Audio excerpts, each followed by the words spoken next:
Hello Tentacrew, and welcome to my review of Hellpoint, the Thespian Feast. But before we get into the review, if you want to see more Hellpoint or Souls-like content, don't forget to subscribe. My analytics show that most of my viewers aren't subscribed to the channel, and we have got to change that, Tentacrew. So, please, hit the sub button, ring the bell for notifications if you enjoy the content.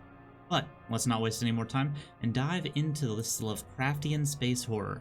Hellpoint is an indie Kickstarter-funded Souls-like game made by Cradle Games, and is not only their first jump into the Souls-like genre, but it's also their first game ever. The project is being published by Tiny Build Games, who have published games such as Hello Neighbor, as well as Streets of Rogue and Graveyard Keeper, making this their first journey into Souls-like as well. Hellpoint the Thespian Feast is a sequel standalone chapter demo that takes place on a space station called Irid Novo in rotation around a black hole, out of which eldritch abominations spew out. Your character is known as a spawn, and you are sent here to investigate the space station your father was on during what will be the events of the main game, and witness what remains of the station.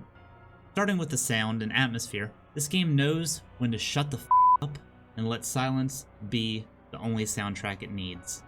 Creaks and groans of the ship can be heard occasionally, but as you walk through the dimly lit halls, the silence really drives home how devoid of life and dead in the water the station has become. As a sequel chapter or demo, this is meant to be an insight on the aftermath of whatever the main game events are going to hold, and from the looks of things, those events went about as poorly as you would expect from extra-dimensional entities traversing space and time directly into your space station. The score knows when to pick up during certain encounters, and while it is a tad generic, it does the job well enough. Although I kinda wish they would have played musically into the Thespian theme, but I can understand how that could clash with the cold dead space station atmosphere being created by the visuals. And speaking of Dead Space, the closest thing I can compare the look of this game to is the Dead Space games. The armor looks like Isaac Clarke would be happy to wear them, as well as the Thespians being beings of contorted flesh giving off a refined necromorph feel. I'm a huge fan of this enemy race design, with jester and actor themes showing through, even if those ruffles are just flaps of skin. I feel like the enemy design done here is exceptional. You can tell they went a lore-based route with the design of these guys, fleshing out, pun intended, the key visual aspects of the Thespians, and then molding each unique enemy to not only click the checkmarks they set, yes, this is a Thespian, but also be widely varied in both look and behavior to the others. And while there are only 6 Thespian-type enemies, including the boss, the demo is short enough that this feels like plenty and adds enough variety combined with a few non-Thespian enemies, that combat never seemed to get stale. This is also due to the fact that enemies are lightly procedurally generated throughout the game. The spawn and number of enemies tend to be the same, and the large, more difficult enemies do not change their locations, but the base enemies take a dice roll. Sometimes you'll walk into a room full of hands. The next time, it'll be a grab bag full of grunts and hands, and then sometimes it'll be a room full of grunts. While subtle, this changes up encounters in another way that will add replayability and keep backtracking fresh.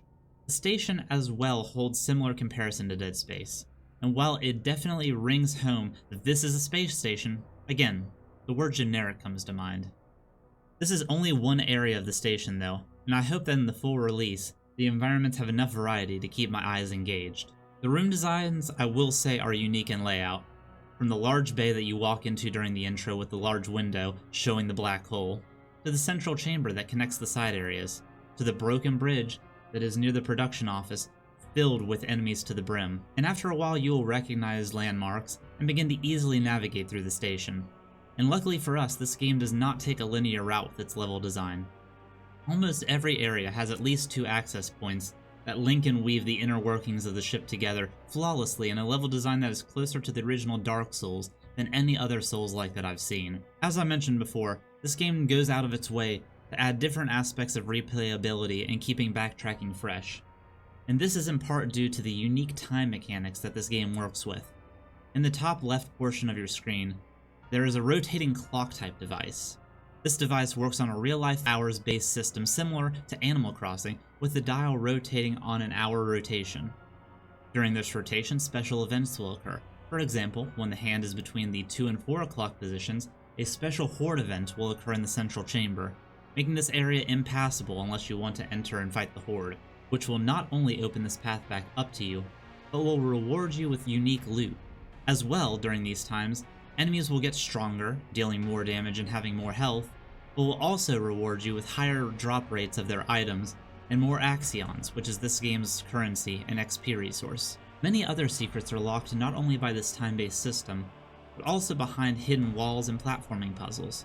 Hellpoint brings a designated jump button to a Souls-like, and seems to execute it reasonably well. The jump button is responsive, but almost too much so.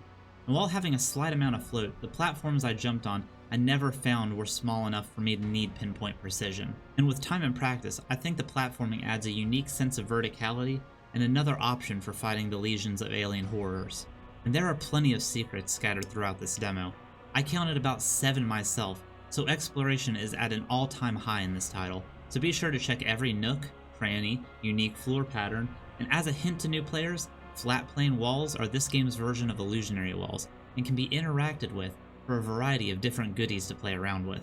And play you shall, as I feel the gameplay is the most satisfying that I have played out of a non-From Software based title. This game has your standard leveling aspects, just with different names. You'll spend your axions at rifts to level up your character and help push you into a build you want.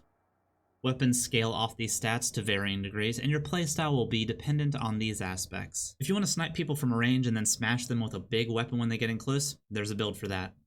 If you would rather stay quick and nimble and give your enemy a death by 1,000 cuts, that is possible as well. These traits are further enhanced by the weapon mod system.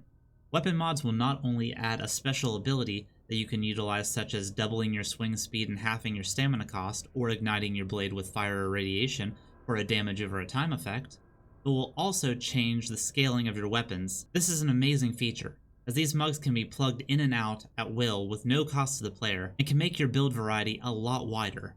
For example, if you have a weapon that is heavily strength scaling, and you have a reflex build, you can plug in a mod that will add reflex scaling to that weapon. You can also use this to double down and get a boost in scaling of a weapon's natural typing. Shield and projectile weapons do not offer this kind of modification, but all tend to scale off one or both of the magic scalings. Shields also fill your standard Souls-like role. The stronger the shield, the stronger the attacks you are able to absorb. If an attack is too strong, not only will it take more stamina damage from you, but also chip at your health points.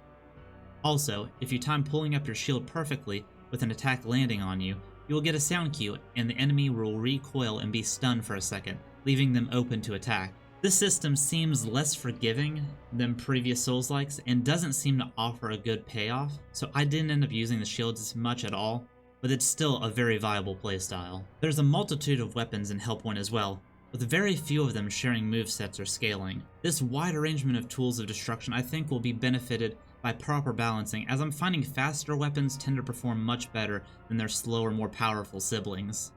This is mainly due to how rapidly most enemies attack and close the distance on you. With the slower weapons, I felt like tanking damage was almost inevitable for this playstyle, but this could also just be from my user error as well. This was, however, an issue I felt with most playstyles, and the game seems to lean towards that inevitable damage mindset. One-shots are virtually non-existent, and rather being overwhelmed by enemies or being caught without a healing method tends to be my undoing. Rifts do not fill your healing charges, and instead they are earned by attacking and killing enemies, filling a bar around your health shots until a charge is acquired.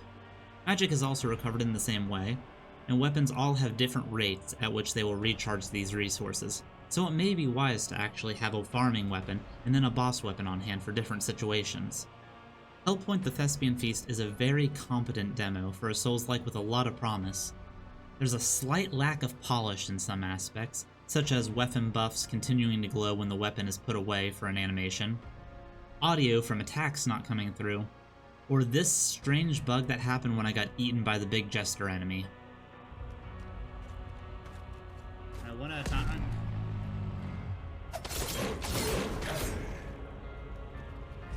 Never mind. Oh no! Oh no, he ate me. Great. Oh! Speed hacks, boys! Catch me now, bears!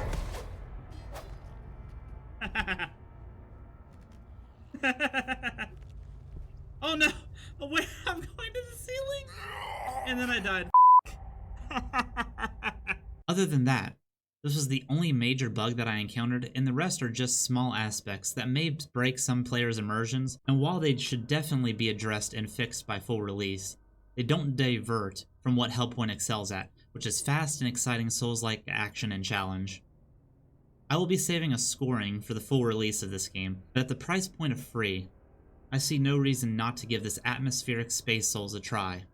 The cosmic horror pulls you in, and while the environments might be generic, and the minor cosmetic issues and bugs may exist, the Call of Cthulhu and his brethren are drawing me deeper into madness for the full release in the summer of 2020, and I'm highly looking forward to seeing what has left Irid Novo in such a horrible state.